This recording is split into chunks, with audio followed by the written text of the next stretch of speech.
Hello, hello, hello, and welcome back to yet another episode of Electricpreneur Secrets, the Electrician's podcast. Where I'm your host, Clay Newmeyer. With me, as always, my esteemed co-host, Joseph Lucani, and we are the Electricpreneurs, just a couple of master electricians with business addictions here and ready to serve you with our freemium daily coach call.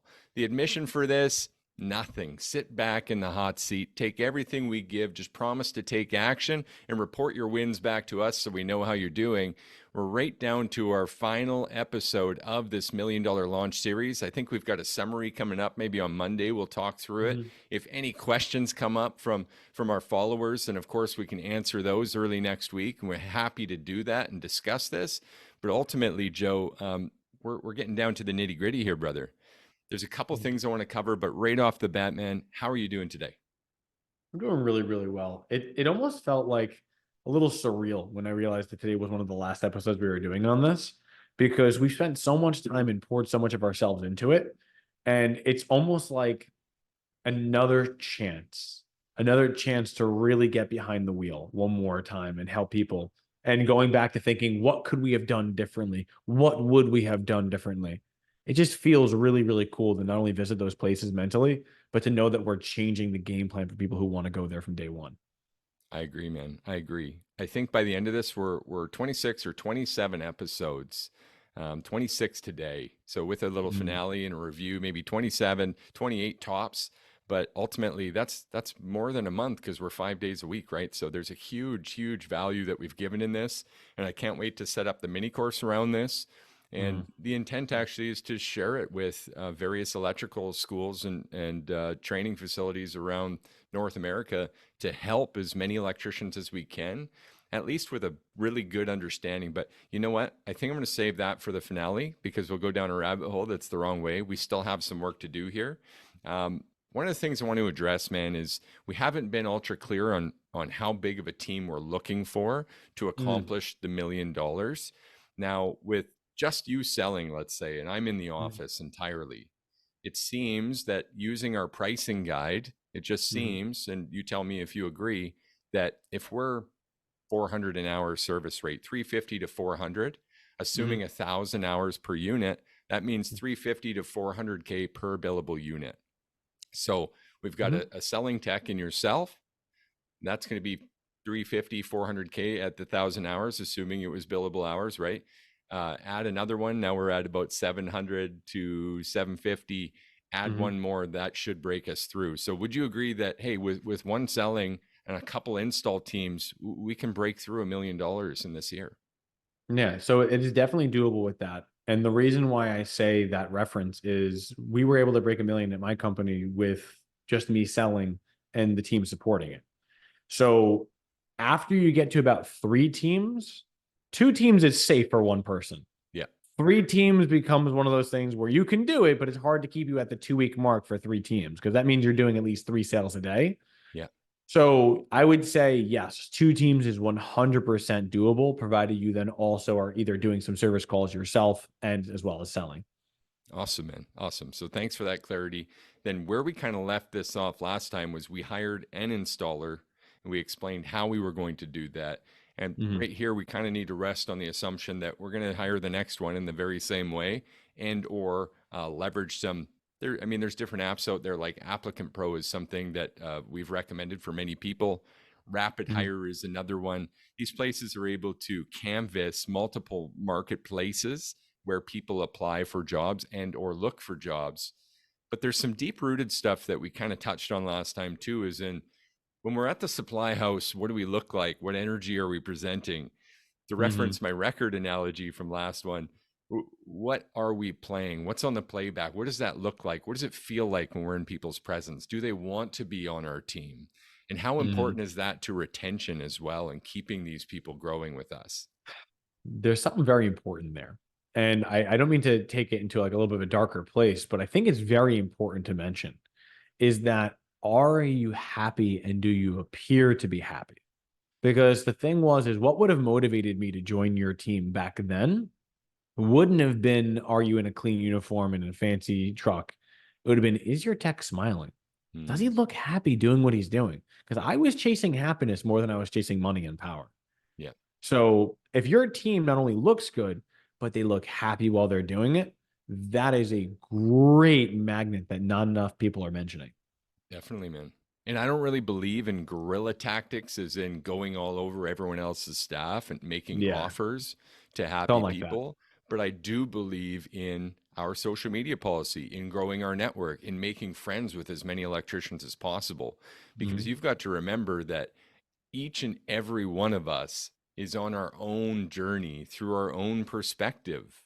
It would be naive to think anything else. And the Mhm. reason that we're at the place we're at now was because of a conflict at some point.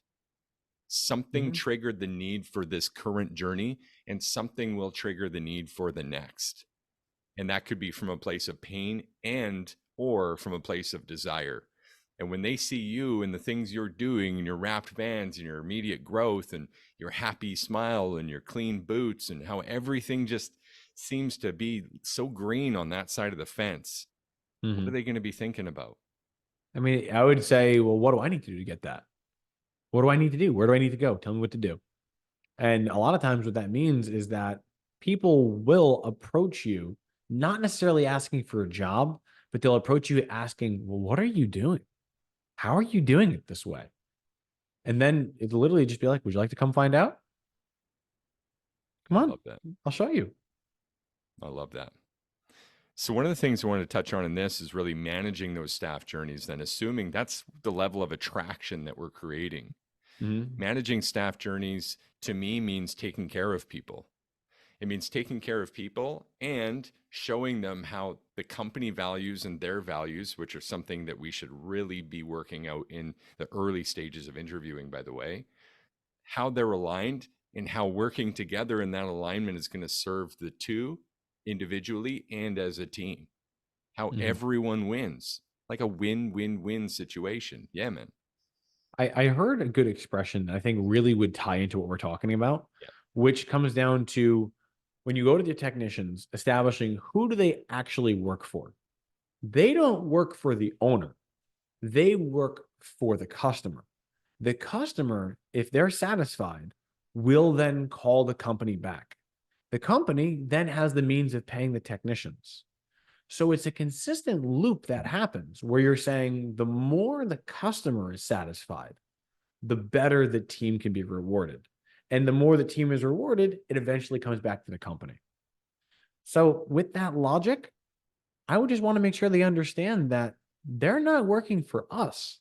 They're working to serve the customer at the highest level. And just constantly keeping that target in mind, I think would help a lot of people in their growth journeys. 100%. And that's why I think the values alignment from the get go is so important. Because Yeah. if you share that, then when they're representing and working for the client, they're representing the values, not just a company, not just a logo Mm, on their shirt, not just a wrap on their van. They're representing the values. And that gives them something they can take home and be proud of because hmm we've already understood that they're invested in those values anyways. This is where this whole thing ties perfectly into your all-star action from yesterday. I thought that was so hmm great, man, that you tied that in. It's Well, thank you. so important to know why they're doing this. And isn't when someone comes on board a great opportunity to begin to understand what motivates them? I would agree with that. Yeah. But then as we're working with people and working through challenges, which are inevitable, don't we also have opportunities there to understand why they're doing this, why it's a challenge, why it's important they overcome the challenge? I mean, hmm this all actually ties perfectly back to even episode 87, which I happen to recall, and I know that you're scratching your head wondering how I remember that now. No, But it's because there you're brilliant. we did an episode, and it was actually referenced in our value piece that we gave away yesterday about actually improving your bottom tickets, getting these service calls up. And the reason it's important is because it's about always understanding the why before we take an action for it. Isn't that important to understand about our people too? It really would be. I would say that in order to properly motivate someone, you need to understand their why. And the fact that you're consistently bringing it in and saying that that why allows them to not only be parallel to the customer values, but also parallel to the company values, we're all moving in the same direction. It's a I'm no going to lose give situation. I want to share a great example of the importance of this. Sure, by all means. One of our clients tells me in a call that he's got a few staff going and a couple of apprentices, and one of the apprentices was walking through the office, and we had the same chat about understanding your people and making sure to give a little bit of attention to each person and keep a journal even of their whys, Hmm. understanding what motivates them. And so this kid's walking by, and he had a moment. So he said, "Hey, John, let's say, John, how you doing, brother? Why don't you sit down for a moment? Let's have a chat." And the kid's like, kind of deer in headlights. I don't get this often. I'm getting individual attention. And he goes, "Okay, yeah, I've got a minute." So he sits down, and our client asks him, "How are you doing, man? How is everything?" And the kid breaks down in tears. John breaks down in tears. And he goes, "Everything's hard.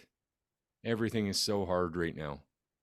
And it turns out, just through this innocent engagement, that this kid's taking care of his ill parents, can't leave home. He's 21 years old, and he's literally working this job to pay the bills for his parents. Isn't that important to know about your staff? Yeah, because the thing is can you imagine this same tech, like, this 21-year-old kid, and I say kid, but he's a man in that role. Yeah. That kid's a man. But being able to say, hey, Monday morning comes and he shows up a little late. I can imagine that looking at a 20-year-old person, there's going to be some bias at what they might be doing that made them late the night before. Mm-hmm. But now looking at it, instead of saying, yeah, he probably just had a bender and he had went up partying too hard with his friends, it was, no, sorry, my parents were really ill and it was a hard time changing them all by myself. And I was up last night because they were ill and they were really struggling and I didn't get any sleep. I'd feel that small for calling that kid out. 100%. And then there's this game, and we're going to tie this all back to it, but like this idea of, well, what's important? What causes people to do extraordinary things? And it comes back to this burning building idea, right? Mhm. Yeah, I It's love this like, one. okay, put a even a 2x4 on the ground. Joe, would you walk across a 2x4 flat on the ground for $20? No problem. 100%. Now, if that 2x4 is over a building gap and they're 20 feet apart, I guess 16 feet apart, 16-foot 2x4, will you walk across it for $20? I need more motivation than that. Right? Put your family on the other side. Would you walk across? If the building's burning, would you? This guy, good correction, not a kid, but this young fellow, John, then actually let us know what his burning building is and what's on the other side. Mhm. Isn't it also appropriate then to give this person a staff journey, an idea of how we can grow together to help his situation significantly? Mhm. Hey, here's some performance things that you could do, John, to improve this situation to actually earn more here. Were you aware that there's this bonus opportunity? Here's a situation where you can actually get more hours to help pay for that. And if you're able to do X, Y, and Z things, then I'm also able to come back to the table and discuss a raise with you or discuss a performance incentive with you. And that's because this X, Y, and Z actually helps our customers in this way. We tie this whole thing together. It's not really a carrot or a stick. It's recognizing what's important to them and actually, leading with heart and being able to meet them in a place where the company and them and the client wins. I absolutely love that. I absolutely love that. I think it's so cool. And the thing that really I'm circling back to mentally is the fact that all of this happened just by being human. And when I mean by being human, I mean you addressed your employee as an equal and you showed genuine interest in wanting to connect and at least see how they were doing. I didn't intend on anything coming from this. I just wanted them to know I cared. And the fact that you did that and they broke down immediately means that how many people were really showing care to this person to where the first opportunity where someone genuinely asks what's wrong, he completely unloads. All I can think about is that that particular business owner, they're lucky. They're lucky not just because they're in a position that they are, but they're lucky that their team trusts them enough to tell them that kind of information. Because now they can take appropriate action, support their team, and create some real tangible change that will not only improve their lives, the lives of their customers, and the lives of their employees who are struggling. Definitely, man. And we're running short on time, but we wouldn't be doing our jobs here if we didn't just point out simply how this all relates to retention and even the development of all stars. Mm-hmm. All stars in your ranks are people who truly care and are motivated. Thus, they're willing to partake in the measurement and even be excited by it and the ability to increase their performance with this business. Now, how much harder is it for a person to leave a company that showed that amount of care and specific to their needs on their journey? I mean, I think it's absolutely massive because people don't leave jobs, they leave people. That's True. the thing. It's like, you know what? I could be paid double here, but if it sucks the soul out of me and makes me miserable and I hate doing it, I'll work for half of what I was making in order to have a quality life where my family is being taken care of, my mental health is prioritized, and I feel like I'm serving my own internal drive. It's So massive. I would say in this opportunity, people don't leave jobs, people leave people. That's a huge mic drop. If in this $1 million launch effort, we were not able to retain people for this first year to get through this, if we invested this training and we did not invest in the people, what we would find is, yes, that they may just leave us for reasons we don't even understand. And that would be absolutely consequential to our entire effort in this $1 million launch. It would be. Let's serve up a couple of action items, brother. You want basic today or all star? I'll take either one, man. I'm ready when you are. All right, rock the basic and tee me up a good one. Okay. So Pressure's on. no worries. Okay. So the most basic action that we described was, where did this come from? This whole conversation came to the person reaching out and simply asking their tech how they were doing. Now, I personally believe that there has to be some sort of separation in what you're doing, but it can't separate from who you are as a person. Your internal character and your internal values needs to show through everything. So for the basic action, it's, if you genuinely care about other people, take the effort to let your team understand that. Ask them how they're doing on a regular basis. See how their family is. Find out what they're interested in. It's not difficult. Hey, how are you today? I never really got a chance to talk. You got 5 minutes? What are you into? I mean, I'm sure if we had some common interests, wouldn't that help us bond more? Wouldn't that help us see it as, instead of I'm just the boss in the suit, instead of seeing it like, oh, this is a fellow tradesperson. This is someone who's come up in the trades as well. And this is someone that I can relate to as a peer because they care about me and they're invested in my growth too. Definitely. I love that, man. So I'm going to tie this one in. People prioritize money too much from the employer's standpoint. That's an initial qualifying factor, but it's actually not a long-term driving force. So what we've come to understand is that people really go for rank, recognition, rewards, and then money. Mm-hmm. Rank, recognition, rewards, and then money. Mm-hmm. So please do not forget to also leverage your time as an investment with people, because that's valuable too. For instance, hey, John, I get that you're working hard, man. I feel for your situation. In fact, I did hear that you're working hard, and that's one of the reasons I wanted to chat with you. Would it be all right if I took you for lunch and gave you a little extra attention here so we could talk about this in our future together? I would not be opposed to that at all. Like, the thought of hearing that from your employer would be like, they have the time, but more, they have the interest. That 100%. interest would be already an immediate deciding factor right We there. used to see it in the ranks at companies I worked for, where there's 100 field staff even.